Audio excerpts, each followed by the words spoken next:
Deyirəm, ölmə torpaqlara vermərəm səni. Yerin qollarımın arasındadır. Təbii sularla yumaram səni, suyun gözlərimin qarasındadır.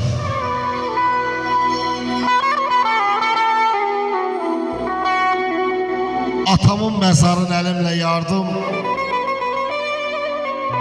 torpağında sənə çarə axtardım.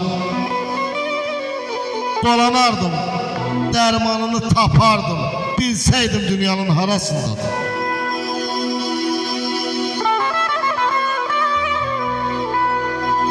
Boğazımda qəhər, qəlbimdə kədər. Sənsiz bu dünyada ağzım dərbəmər.